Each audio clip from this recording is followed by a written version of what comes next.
The place is blessed with a very rich history. It was started by 4 Dominican nuns who came into a very impoverished community to serve and meet the needs. They started with clothing in a thrift store and food for those who needed food. We came without knowing what the ministry would be.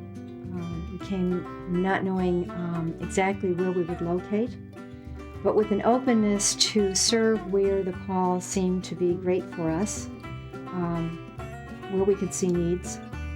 And we came believing that God was calling us to minister with low-income people. What we did was to listen to the people and to what their hopes and dreams were, to what they needed in their lives that would better their lives and better themselves.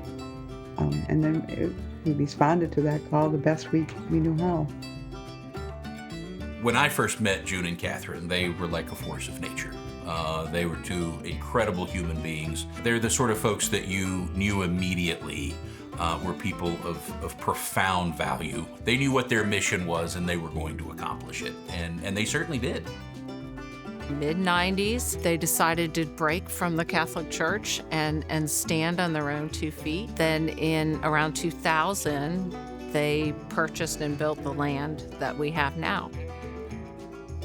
Everyone, and it does not matter who you are, you have a moment in your life when you need help. And some of us are fortunate to have other family or neighbors or friends, but not everyone is, and they recognize that. And I think they just really were looking at it holistically, which is why they started so many organizations, but the place being, chief among those. From a little house and 4 nuns, we now are in 2 counties. We're so excited to be a part of the Dawson community as well now. We have a thrift store and a food pantry in Dawsonville. We have a food warehouse, and then we were blessed to acquire a home and open the cottage, which provides housing stability. So we've grown from 1 house to 4 locations now, and grown from 4 nuns to almost 45 staff members, and even more importantly, hundreds and hundreds of volunteers. From a community scale, the place has really been, in my mind, the springboard for all the other nonprofits that we see around us now. And they continue to be one of the most central hubs of all of that. If we can help people get from that place where they need us regularly to not often or not at all, then you've got a stronger community. The transformation that you can see in an individual is so heartwarming. Hearing the stories of people who have used the assistance around preparing for a job or trying to kind of get back on their feet through the career program here, and hearing those success stories of steps being taken, and then someone truly kind of hitting that place where it's like, hey, I feel like I'm back on my feet again. I'm at a place where I'm self-supporting, and they have the place to thank for that. Place has been remarkable at their nimbleness. They've also been really remarkable in their ability to engage people who want to help. They've been great stewards of the resources invested in them to get those resources in the hands of the people they serve. The good news for everybody in our communities is that we're growing and thriving. A recent Atlanta Regional Commission article posted that in Forsyth County, by 2050, they're expecting another 79% growth in population. Dawson County, 48% growth, which brings a lot of great resources, businesses, employees to our communities that we can celebrate. But if you look at the poverty levels, that population growth means the number of people in need is going to almost double by the year 2050. The needs of our community have changed in some dramatic ways. When June and Catherine came, we were notably one of the more, poor communities in the country. And of course now we're notably one of the more affluent communities in the country. And as a result, the attention from outside the community looking in is very different now.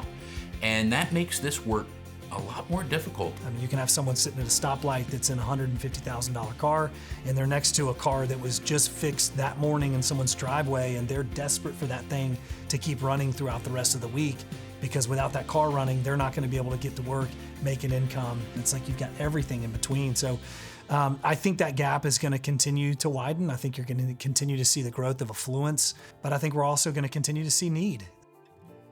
The idea that we have poverty just doesn't ring together, right? It doesn't mesh together well. But we see it often in the public safety field. I say it all the time, poverty hides well here. That's not going to go away without concerted efforts. It takes a community to solve problems, not a person. We have a tendency to oversimplify problems, and we think that, oh, if someone's hungry, we just need to get them food and that's it, and there's really nothing much more to it than that. The obstacles, the challenges in our community that the place is confronting every single week, they're complex problems, and they take very smart people spending hours and hours to plan and to prepare and to do logistics around to really meet those needs in an effective and a consistent way. The vision for the future of the place in the next 50 years is to continue to be a community hub for resources. We will be here to meet those essential needs. We're really going to focus on strengthening and building those individuals and families up to create that stronger community. I want to say congratulations. 50 years in the nonprofit world at a local level is unheard of. And to continue to grow and continue to have the reputation that the place has. So my biggest kudos to that, and stay the course. We've got more work to do. On behalf of Brownsbridge Church, we're so grateful for 50 years of influence in this community for the place. And we look forward to many, many more years ahead of lives truly being changed because of what the place is doing. We're enjoying the shade of an oak tree that was planted by June and Catherine 50 years ago. And over those 50 years, I cannot begin to imagine the number of lives that have been impacted and changed. We'll never fully appreciate that. It's impossible to fully appreciate that. Come join us in this journey. We invite you to open your hearts and open your wallets and support us, fund us in making the dreams come true of everyone in our community. If you're really a dreamer, I think there's never quite enough. You've never quite finished, or you've never quite made it. You've never quite finished putting this one in place before the next one's just looming ahead of you. For every dreamer in this county, there are probably 25 or 30 people who will pick up on that dream and run with it. And that's a real blessing.